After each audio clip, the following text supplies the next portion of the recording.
all very welcome to our official Sea Change Green Ribbon event 2021.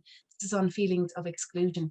So last year, the theme was discrimination. And we really wanted to dig into that and find out, well, what does that look like and what does that really mean? And the thing is, when we think about discrimination, I think a lot of people assume that it's something else that happens. It's something that we don't do to somebody else, and we don't know what it looks like. We don't know what it feels like. And so that's why this year we want to focus particularly on exclusion, because exclusion is one of the facets of, I suppose. So for us, it was about finding out, well, what does exclusion mean? What is that? Where does it show up? How do we feel? And what's the impact of that? And particularly when we're thinking about mental health, what's the additional barriers, or what is the additional piece to that? So today we have some absolutely wonderful speakers. I'm going to introduce them one by one, and they're going to tell you a little bit about who they are and what they're doing with us today. So I'm going to start with Adam Harris. I am delighted that you are with us today from AsIAm, and you are just such a phenomenal speaker, and I'm delighted to have you with us. If you'd like to just give us a little intro to yourself and what you do, I suppose, and why having a conversation about inclusion is important to you. Thanks so much. Gosh, it's always very nerve-wracking when you're introduced as a very good speaker, because that really raises the stakes. Absolutely delighted to be here and to support the Sea Change campaign today. I think it's an amazing initiative. My name is Adam. I'm an autistic person myself, and I'm the founder and CEO of AsIAm, which is Ireland's national autism charity. We're based in Blackrock in County Dublin, but we do work right across the country in a number of areas: community support, working directly in terms of providing advice, guidance and support to autistic people and their families, training in terms of trying to improve autism equality by public education, and soon to be launched adult support program as well. I think this initiative is so important, and I think it's wonderful to see the line being drawn between exclusion and mental health, because maybe for some of us on the call, it seems like an obvious line, but I think very often actually these things are siloed. And, you know, I represent a community of people who experience disability every day of our lives, but there's also a reality that 8 in 10 autistic people will experience a mental health condition during the course of their lives. And very sadly, 9 autistic people without an intellectual disability are 9 times more likely to die by suicide than somebody who is not autistic. So there's a huge amount of work to be done. I think historically we've placed the emphasis on the person and the person adapting to fit into a world that isn't always that supportive. Whereas I think where we need to shift the conversation is about how can we make a world where every mind matters and that is truly accessible and inclusive for everybody. And I think addressing exclusion is a key part of that. So thank you so much for inviting me, and looking forward to the conversation.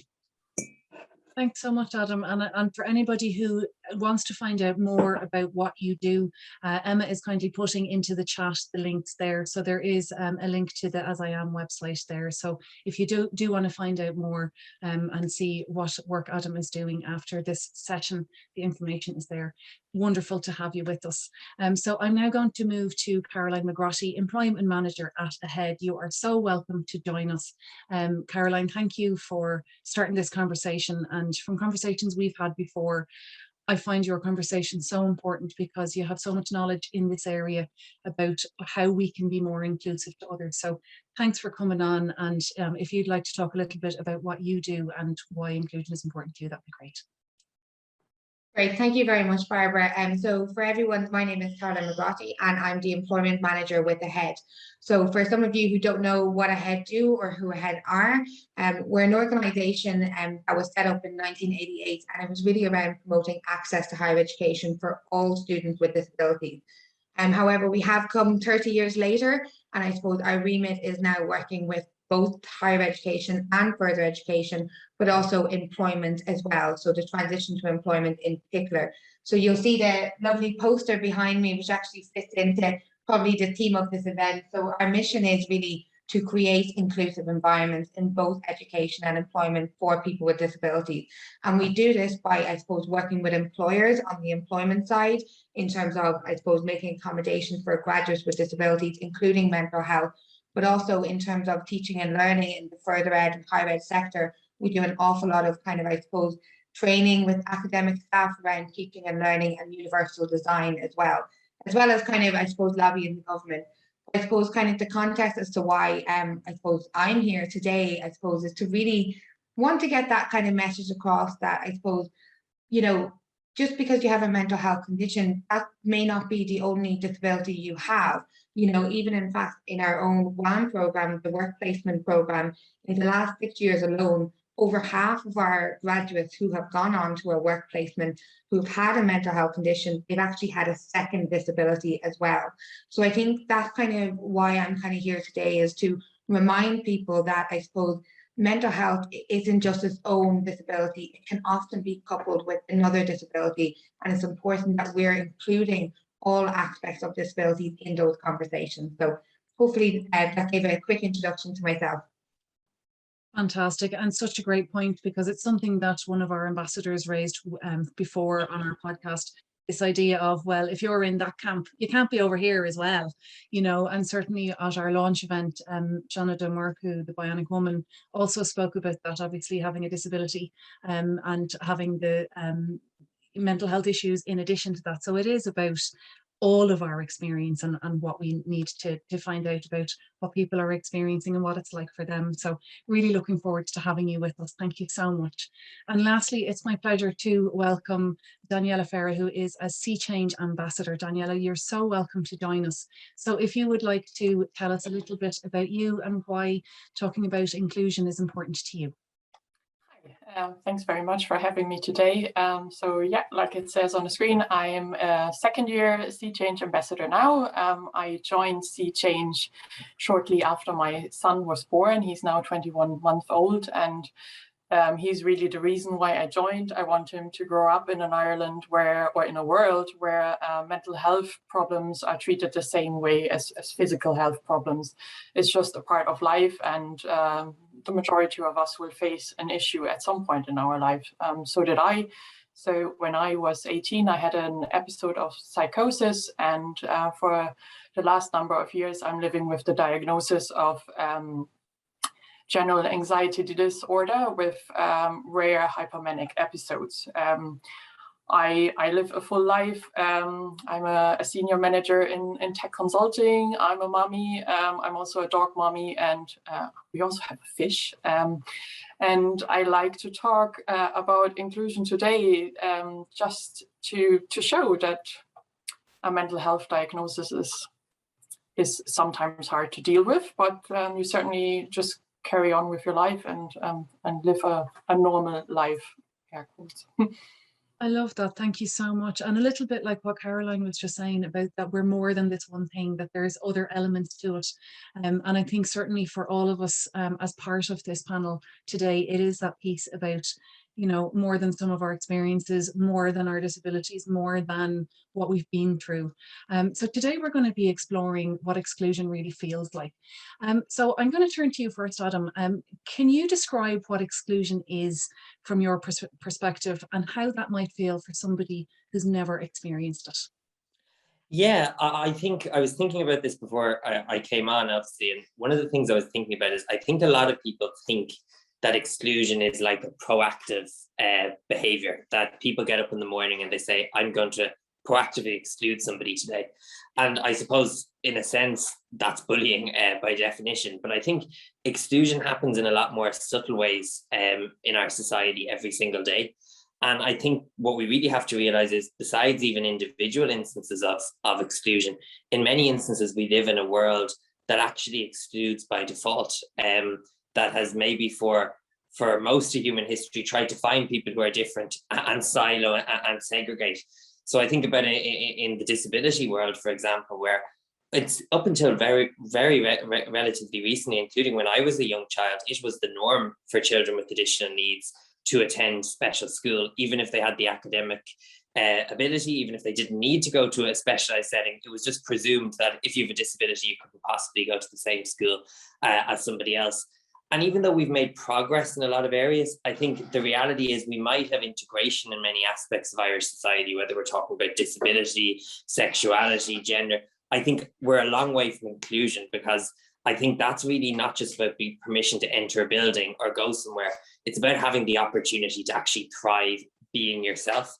And I think the choice many people have to make, and I think this is the choice that people really don't understand from a mental health point of view enough, is that many people every single day, in order to be included, what they are essentially asked to do is put on a mask. So instead of being accepted and celebrated and empowered as they are, there's a reality that people are expected to conform. And even if we think about the supports that people with disabilities receive growing up, and I use the term supports lightly, very often they're about trying to make people behave like they don't have a disability, like they aren't autistic. And while on the surface people think this is great because all of a sudden it looks like people are being included, in actual fact you'll probably find you're exhausting the person, you're bringing about burnout, and you're destroying self-esteem and self-confidence. So I think it's often a very subtle thing, it's often a structural thing, but fundamentally it becomes about trying to enforce an idea of normal that is a social construct anyway.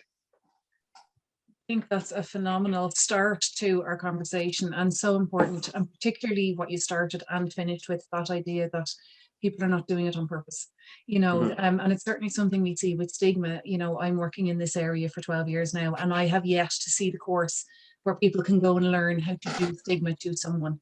And I think this is exactly the same, that we don't set out to exclude somebody, but quite often we do it like that because we're trying to help, or we're trying to be kind, or trying to understand something in a different way. So thank you very much for explaining it in that way. It was really, really helpful. Caroline, I'm going to turn to you and see, you know, from your perception and your idea, this exactly the same question. So what that might feel like for somebody. So I suppose this is kind of, I probably should have started with my intro as well. I'm actually a person who is deaf, and I suppose I use Irish Sign Language, and both my parents are deaf. So I suppose when I saw the question when you spoke it, I suppose for someone who's never experienced exclusion, that might be just their way of living. So for example, my father, he's 70 years of age, he's a fully deaf person, uses sign language, you know, the way he goes about his daily life, that's just normal to him. You know, he understands that he can't just pick up the phone and, you know, talk to the bank. He understands every time he goes into the shop, he's going to need help to put credit on his phone. He doesn't understand what I suppose to be included feels like, because he's lived 70 years being excluded, but that's what is normal to him. So I suppose if you've never felt excluded, because that may be just your way of living, you know? So I think it's really hard to kind of say what it feels like if you have a personal kind of, I suppose like my dad, you know, that's just his way of living. Where me, a person who is, I suppose, orally deaf and can actually hear, I see him being excluded because I know I can pass as a hearing person.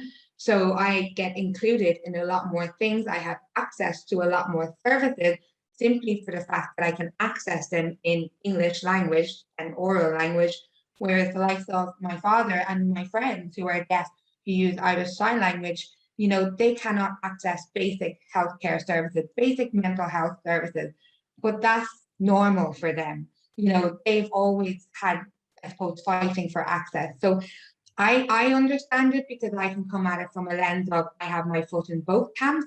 But there is a whole new generation of people coming through. I mean, even the conversation we're having here today, that's helping to kind of spread the message that people like my dad shouldn't have to live 70 years not being able to access basic services. You know, there needs to be time for change, and this is the time to do so.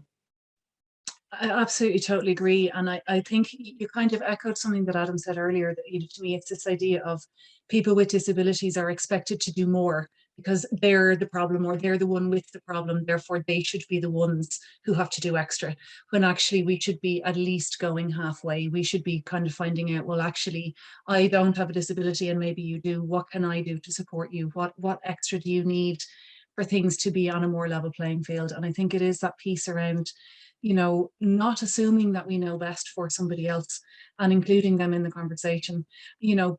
And I think that the thing about things like exclusion is we don't know how another person is experiencing something unless we ask.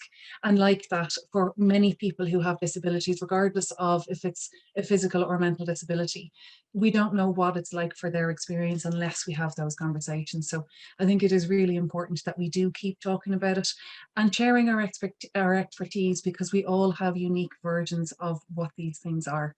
So thank you so much for sharing that.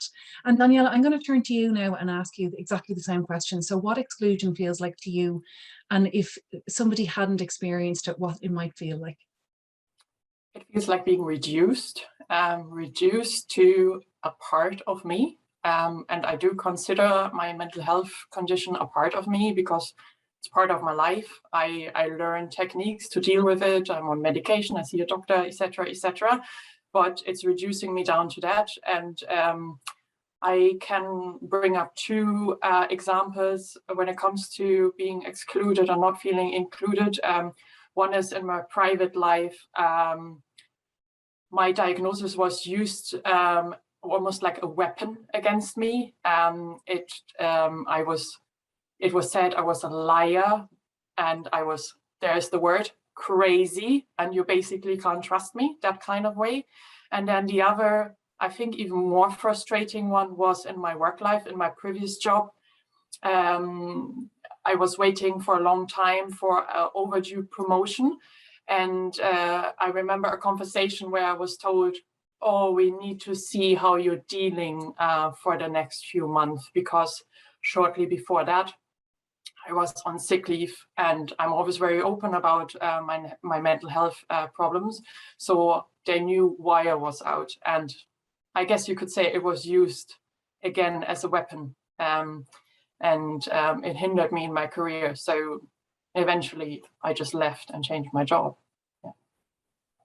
Thank you for sharing that. And I think that's part of the reason why personal stories are so important, because to really feel what it's like to hear somebody else's story, particularly if we haven't experienced it ourselves, or if we haven't experienced it to an extreme way. So thank you for sharing that. And obviously that must have been difficult to experience at the time. You mentioned the word crazy there, and it was one of my questions I was going to ask later. So I'm going to ask now, do you think that using language like that is stigmatizing? And do you think that additionally to that it further excludes people? Yes, I think so. I personally don't have a big problem with the words because I just don't accept them as being applicable to me. But I think they are being completely misused, and they're losing, like, what does it actually mean to be crazy? Like, it's used in so many contexts that yeah, it's just really frustrating. And the part when it comes to the language is where I'm really struggling with is the media and how mental health issues are presented in movies and TV shows. There are very little examples where I could say, okay, this is actually fair enough. I actually watched something on Now recently, which is called Wolf, and I thought that was actually quite good. Showing how somebody's drifting into a manic episode, but usually it's the serial killer, and it's somebody who is completely away and can't do anything rational in their life anymore, and that just doesn't apply to the majority of people experiencing mental health issues. And I think that's a great point. And I think we also, you started off with that piece of feeling less than. And I think for anybody with a disability, including the physical disabilities, we do reduce people. We make assumptions about their capacity or the capabilities, what they can and can't do, what they even might like or might be able to do. And I think that's something that we all need to take a moment and think about. If I've experienced somebody who has a hearing difficulty or is blind or is physically impaired, have I made an assumption about what they can or can't do or what they need in that moment? And maybe I should actually ask, because I think that's the bit that when we're talking about exclusion, what we really need to be uncomfortable with actually is our own discomfort. Because for most people who are living with disabilities, they know what that looks like. They probably know what to do with it, and they know how to live and manage. And for most people, like what Caroline was saying earlier, her dad is just used to things being that way. But actually, we're the ones who are making it awkward and difficult. So I think that's something that's really interesting. And I think it is important to note as well that when we talk about responsible language, you mentioned there that, you're not uncomfortable with some of the words because you don't accept them. And I think that's one of the things that we're not trying to completely blank out language and say we can't use any of them. But what we need to be mindful of is that some people feel offended if they have been labelled by them, that it may be hurtful. So it's this idea of, we're not saying don't use any of this language ever again, but maybe be mindful in the context of how you use it and when. So thinking then about some of the main difficulties that someone might experience through exclusion, what might some of those difficulties be? So Adam, I'm going to turn to you on this one just to think about what kind of difficulties that might show up.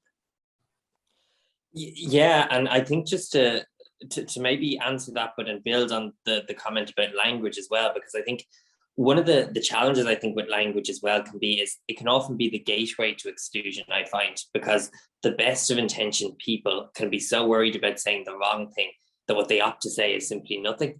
So you know, I think a really good starting point for us is we need to educate people about language. We need to help people understand, you know, in my community, it's language like disorder, for example, that does huge damage to people's self-esteem and self-confidence. But I think the message we really have to get out to people is if you're not sure what word to use, just try the person's name. It's as simple as that. It's not a technical thing at all. Talk to the person as a person. You don't need to use medical jargon because you wouldn't use it in any other context. But you're asking about the impact of exclusion. Is that right, Barbara? Yeah, it's that idea of some of the difficulties. So when we're thinking about the layering, you know, we've got the difficulty of the disability, but then we have the difficulty of being excluded. So it's the extra difficulties that we're facing because of that exclusion is kind of, you know, what does exclusion add to the difficulty we might be experiencing in the first place? Well, I think I've some kind of quite clear examples about this because, you know, here in AsIAm, we deal with queries from maybe 150, 200 autistic adults or family members every month. And it's interesting because so few of the queries we receive have anything to do with autism. And I know that probably sounds like a strange thing to say, but like every month we get emails from people who are unemployed because 85% of autistic people are shut out of the labour market. We get emails from people who are experiencing social isolation because people are 4 times more likely to be lonely than neurotypical people. And we get emails about bullying because unfortunately over half of autistic people are bullied while they're in school. And what I find really interesting is all the emphasis on the autistic person and how we support the autistic person. But I often leads me to really think that what we need to do is to support society, because when I go to the diagnosis manual, the diagnostic manual, and I go to autism, there's lots of characteristics and experiences a person has to have to get an autism diagnosis. But being unemployed, lonely, or bullied aren't in there. They're coming from how society responds.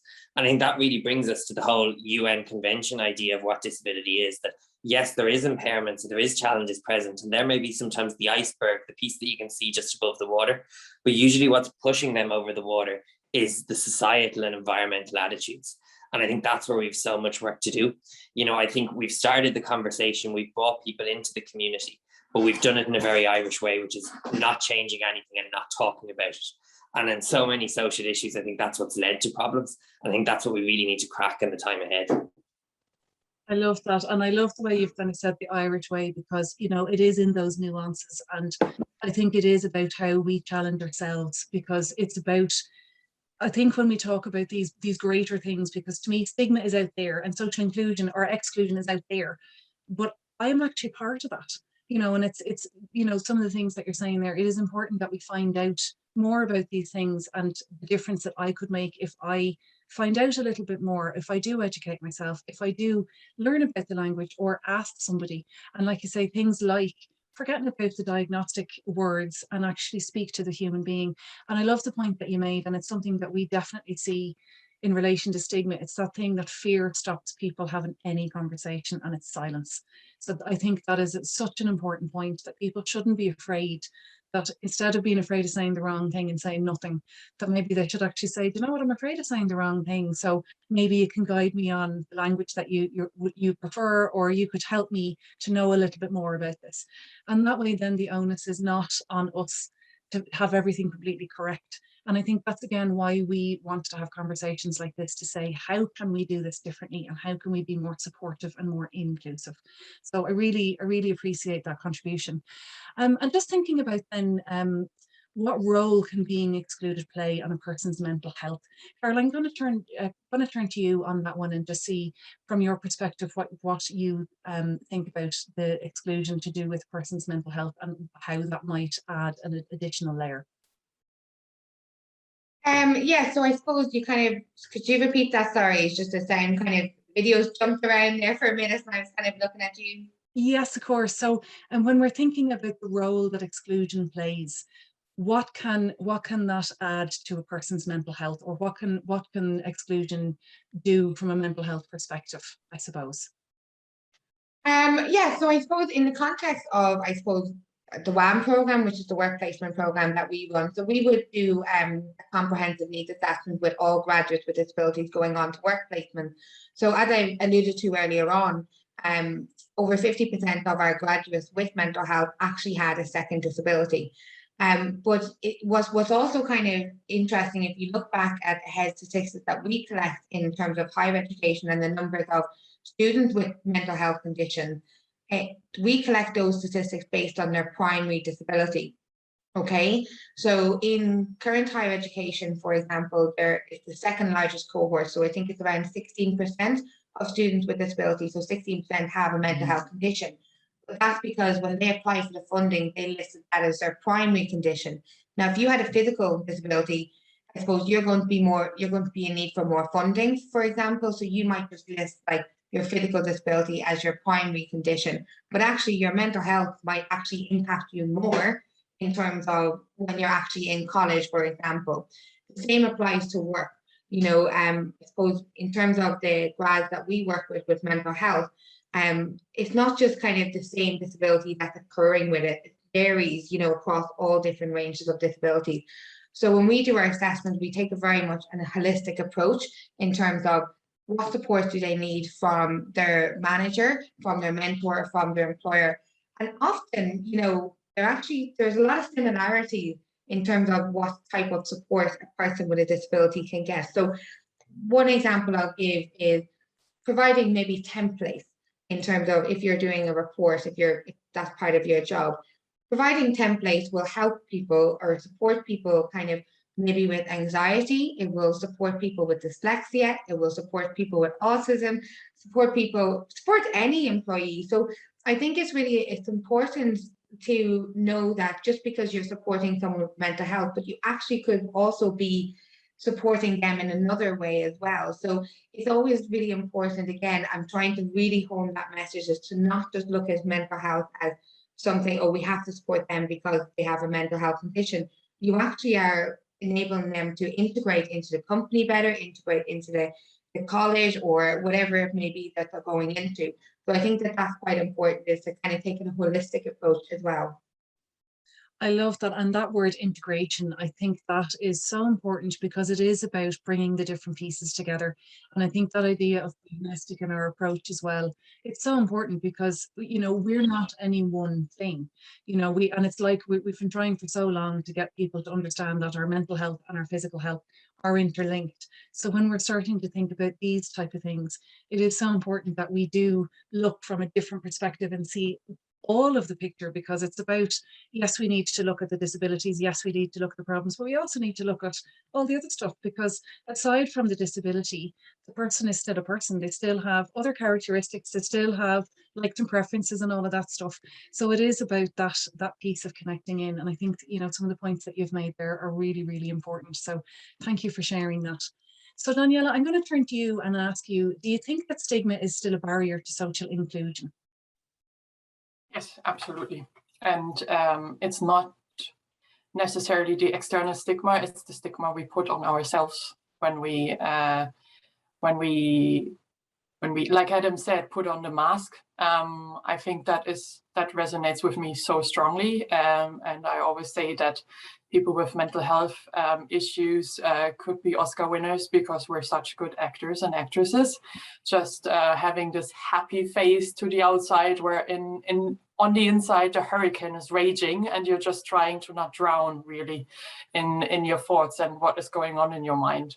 So to get over this fear, to open up about what is going on in yourself, that is definitely because of stigma, because either somebody unconsciously made a stupid comment, which they thought was funny, but actually used language which offended the person, and was like, oh, maybe if I disclose to them I have anxiety, then they might react in a bad way. speaking from personal experience, though, I think stigma has a lot to do with the unknown, because it's the others. So somebody else, not me. So something is weird with them because they're different, right? But once I started talking about my mental health issues, you hear all these stories like, oh, my mother-in-law had depression, or my best friend lives with anxiety, and everybody's opening up, and there's hardly ever something negative coming back. So I think, and that is one of the reasons why Sea Change is so important for me and being an ambassador, because it gives me the possibility to communicate. And I just think we can hopefully eliminate stigma one conversation at a time. I think that's fantastic. And it really is about, you know, the kind of things that you said about having that discussion and making it more open. But the idea that, you know, you're not, like, different doesn't mean bad, you know, different doesn't mean incapable. And I think that's, again, it's going back to our perceptions, you know, this idea that we, you know, particularly when we think about mental health, I think a lot of the times we say the words mental health, people jump to mental illness. And when we jump to mental illness, we often jump to somebody who is very unwell. And, you know, sometimes we have this perception that the person is dangerous, you know, and in the same way, I think with a lot of disabilities, because we don't understand, or because we don't have that experience, we make some assumptions about somebody's cognitive ability or their physical ability based on what we think we know about that particular disability. And that's something that we all need to be mindful of. You know, we don't know what we don't know, and that's okay, but we need to be asking more questions and finding out, well, what don't I know? And if I knew this differently, or I knew better, how would that help? And thinking about in the workplace then, Caroline, I'm going to turn to you. So how might somebody be excluded from a workplace perspective? And then the second part of that was the impact on their mental health. So just thinking about exclusion in a workplace setting. Can you talk to us a little bit about what that might look like? I suppose, again, this is quite a broad kind of area to look at, but I suppose what's really important in terms of when you're starting employment is to ensure that you are given the appropriate support. So, for example, people that we place through the program with mental health, you know, one of the biggest things that we kind of always recommend is that stress should be kept to a minimum, and that they know very clearly who to go to if they have an issue with something. Knowing who to go to, and particularly actually with the remote context that we're all in, the remote world. I suppose we've been working with employers in placing grads remotely, purely remotely. And that's been so important that, you know, people know who to go to if they have an issue. So I suppose in terms of feeling excluded in the workplace, you know, I suppose the social kind of interactions that you have in the workplace can sometimes be exclusionary. That's how you say the word. So, for example, you know, the coffee break, for example, if you have, again, I might just refer to my own disability. So I do wear hearing aids. When we go for lunch, you know, we go to a canteen when we did pre-COVID. There's a big canteen on campus, a lot of students, a lot of noise. So sometimes when I went for lunch with my colleagues, and my colleagues all know, and they're all really good support to me, but at lunchtime it's sort of an uncontrolled setting. And while they do try their best to accommodate me, and I am quite assertive, I think, in speaking out if I'm not comfortable, and that's only because I've gotten confidence over time. But I remember there was a point in time where I could not hear what people were saying, and the way the table was and everyone was walking around, I started to notice myself withdrawing into myself, and I started to get quite upset.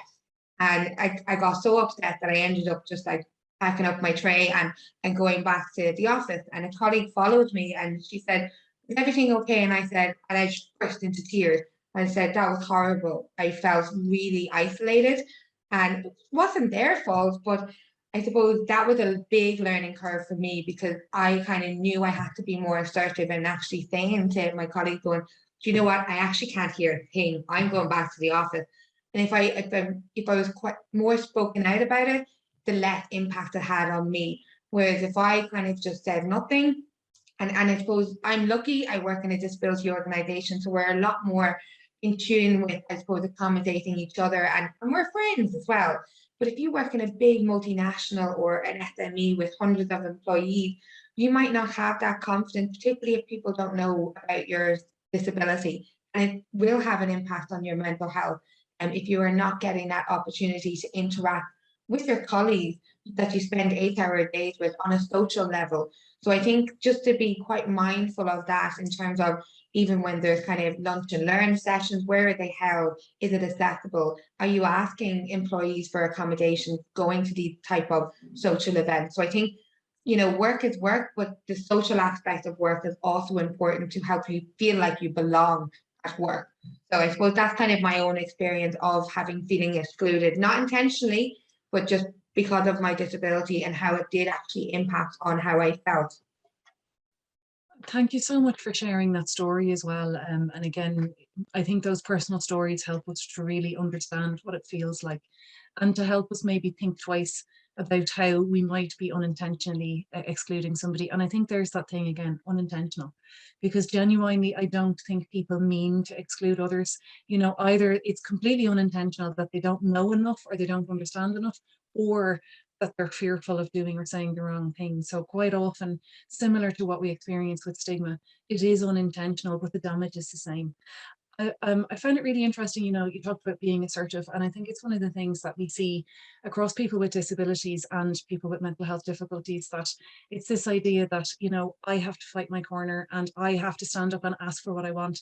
And particularly when we think about the levels of anxiety that people might feel that would be heightened in some of those spaces, it can be very challenging for somebody to really ask for what they need and be heard in the moment of a challenging scenario when they're probably experiencing anxiety as well.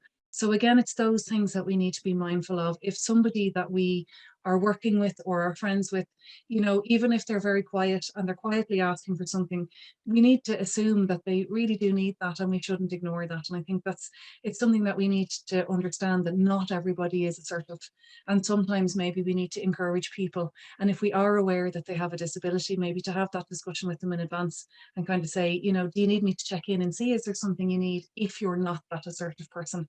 So again, you know, having that responsibility of having a good conversation with the person in advance and finding out what they need. I think that was really helpful. Again, you mentioned about that physical environment, and I think that's really important to know as well, that physical environments can be very challenging for many different reasons, you know, and I think that's one of the things across any disability, that when we think of the physical environment, we can't assume what somebody is seeing or hearing or feeling or physically able for. So again, I think that piece about checking in and being aware of what we need, and then for ourselves to be aware of what we need, and maybe having a backup plan and having you know, the sentence prepared of, if somebody asks me X question, here's my answer, or if I experience this thing, this is what I'm going to say in that moment. But we need to be thinking about what is it that I need and maybe have something prepared. But thinking about then what you guys would like people to know about exclusion. So Daniela, I'm going to come to you first. So what is something that you would like people to know about the feeling of exclusion? It makes you lonely, for sure. It's the feeling of not belonging, which I think is the hardest for anybody experiencing it. And definitely to be being reduced to. I could say, luckily you can't see what's wrong with me, right? When I'm not feeling so well, because there's the mask and we're hiding it. But that obviously doesn't apply to everybody. Sometimes it's obvious, sometimes it's not. So I think it's the good old sorry. My phone. Be kind to each other. That's actually my dog being ready he's at the groomer. So it's just to be kind to each other and just be mindful and ask more questions, and don't just assume that everything is okay at all times just because somebody's smiling and having a good time, at least from the outside. That's not always the case. I think that's really helpful. And I think the thing is that while somebody maybe can't identify with a disability or with a mental health issue, we can all identify with feeling lonely. And we can all identify with a time when somebody made us feel small or made us feel less than. And I think understanding those things can help us connect with each other and say, you know what, I don't know what it's like for what you're going through, but I understand what it's like not to feel supported or not to feel like myself, or like somebody's trying to make me feel less than. So I think that was a really helpful way of helping people to connect with it if maybe they haven't had that experience. So thank you for that. So Adam, I'm going to come to you with the same question. So what is something that you would like people to know about the feeling of exclusion? I think that, the first thing I would like them to know is that exclusion and inclusion look different to different people. You can feel very, very alone when you're in a very crowded place with a lot of people. But equally, you can feel included sitting at the outskirt of a group, dipping in and out as you please.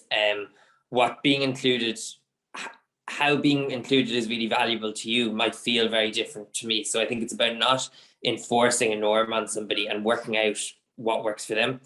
I think from my experience, one of the worst parts sometimes of feeling excluded is that sometimes when you ask for support to overcome that feeling, that it can actually be made to feel worse. That when people ask for support, they want the support they need to get through the difficulty. What they don't want to experience is an othering, where actually all of a sudden you're being extra nice, or you're being patronizing, or you're providing support that the person doesn't even need. So I think it's about asking, not assuming, and realizing that the norm of inclusion will look different for everybody. I love that. And I think that's such an important thing. And it can be sometimes about, I need this help in this moment. And then it's about handing it back to the person, that it's not, I need this help and you have to treat me like this all of the time. So I think what you're saying there about checking in and not assuming is so very important for all of us.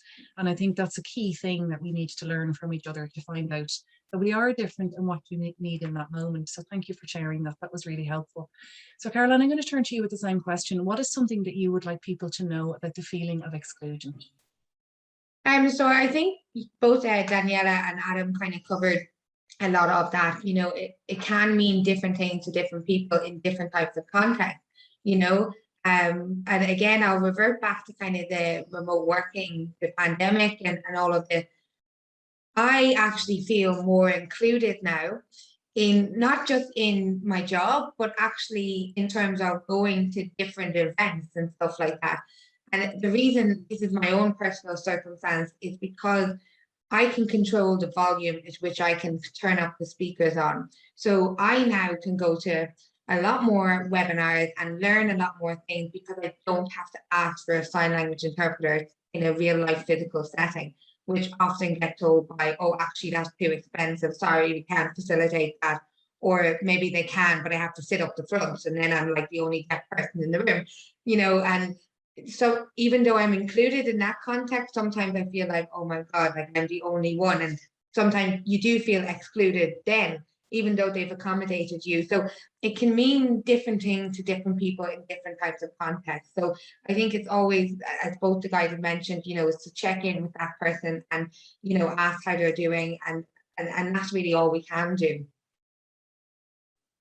Again, I think you've kind of tipped off some of the same points that were made earlier, and I think it's really important that idea of, just because we're providing accommodations doesn't mean we're being inclusive.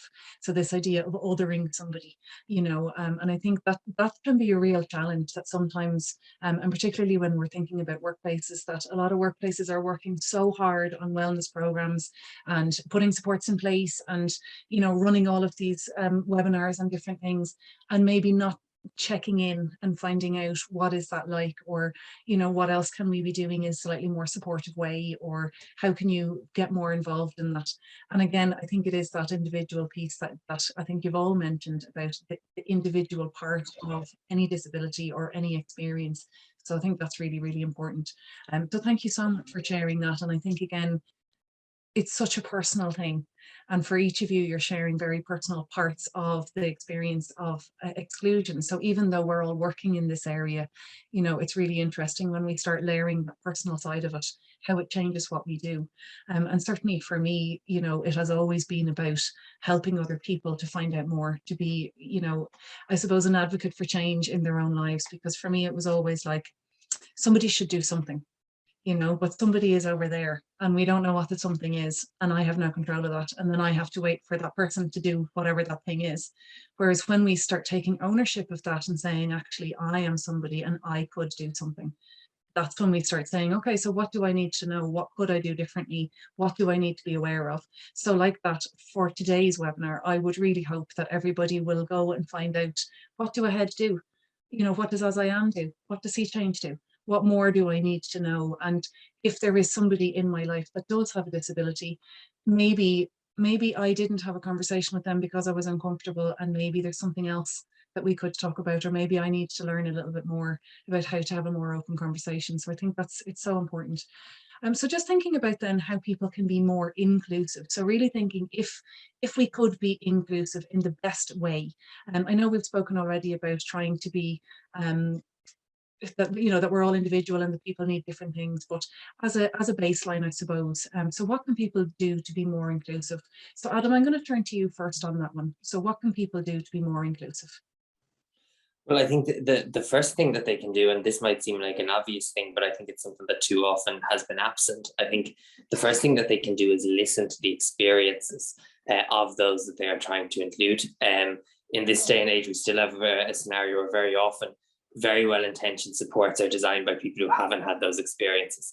So I think the first and foremost has to be that adage of nothing about us without us. I think if people could only take one thing, it would be to reach out, to engage, because I think that has such a power, not only for the individual, it sends a much deeper message then as well, generally. It creates role models and ambassadors within organizations, and I think that's critical.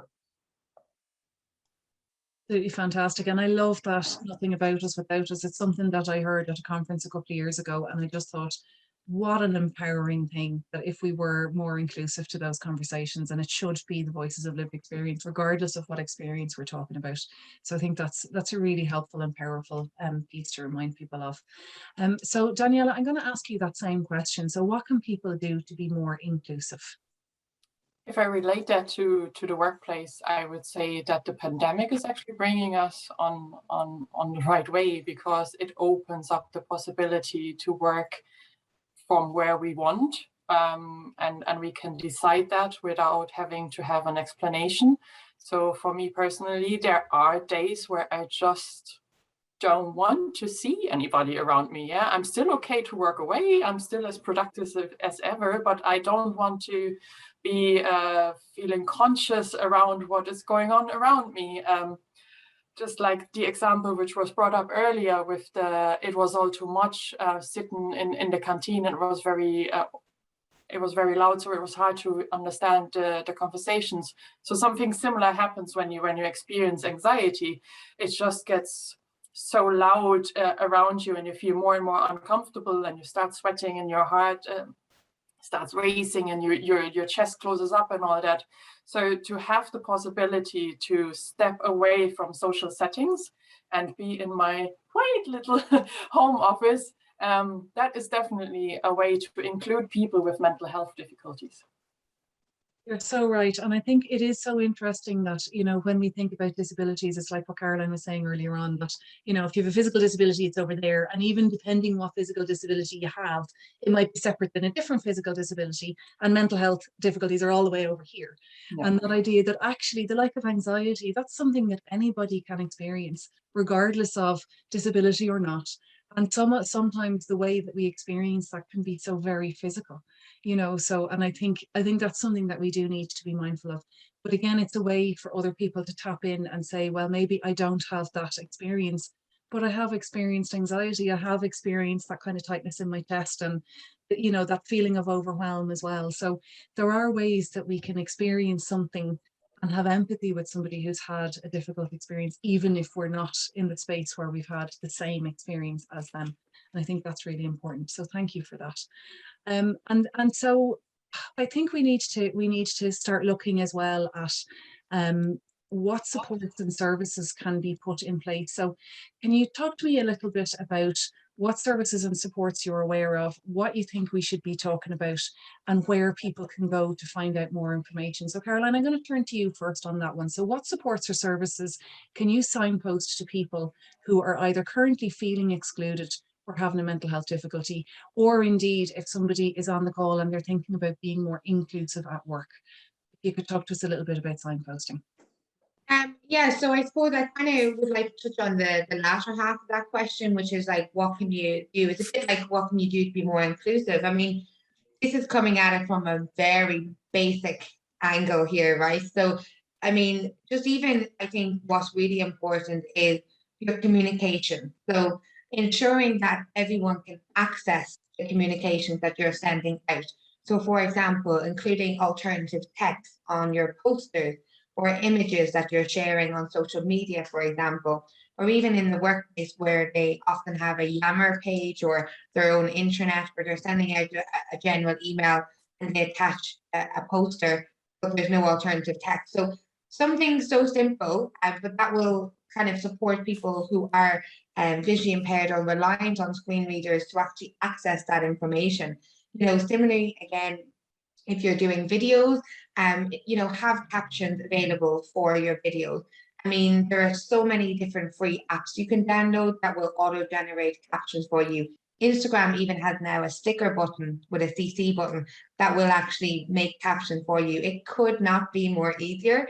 So it's just even the basic accessibility of accessing information. I think that is so important.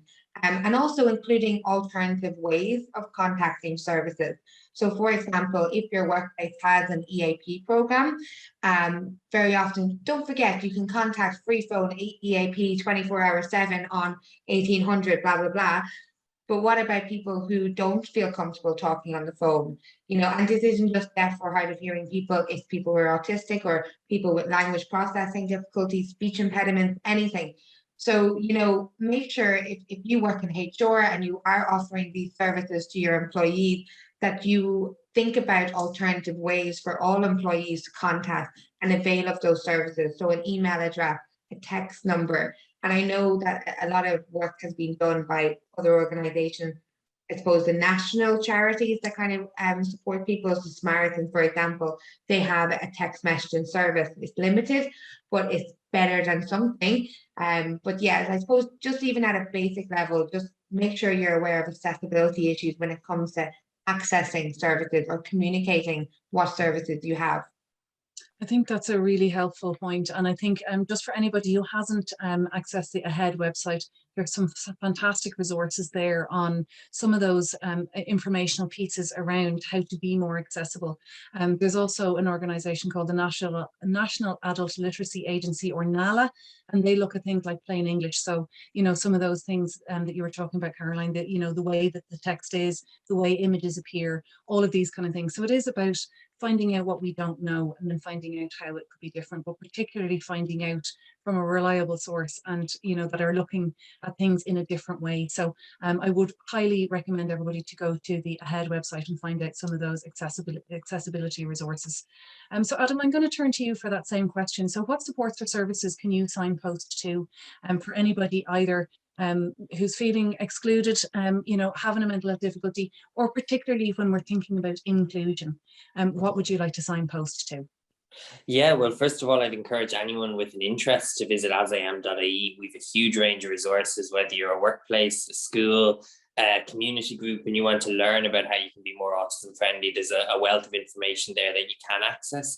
We also provide training to organizations, and that's something that you can get in touch with us if you would like to learn more. I always say that the most important step you can take is knowledge and understanding. Often we do all sorts of gimmicks and grand gestures, but if we don't understand what we're doing and why we're doing it, there's no point. So I think that is a first step. I would also just say I think it's an exciting time if you're listening to this and you're somebody who could benefit from support and perhaps is also on the autism spectrum. You can get in touch with us today on info@asiam.ie, and that is our community support team. We'll be happy to provide guidance and signposting to you. However, in about 6 weeks' time, we'll be launching a helpline for the first time, so keep an eye out for that. We are actually, I think we have a survey open on it at the moment if people are interested in having their voices heard. But also we've recently launched an adult group, and social activities associated with that are due to start, I think, in the next 2 or 3 weeks. So if you're feeling excluded, if you'd like to connect with like-minded people, we'd love to hear from you, and we'd love to be able to support you as best we can. That's fantastic. Thank you so much. And again, all of those links are currently in the chat and they will be up on our social media later. I'm conscious of time. So Daniela, I'm going to come to you for the last word. Is there anywhere that you would like to signpost people to, either if they're having a mental health difficulty or they are feeling excluded, or just general signposting?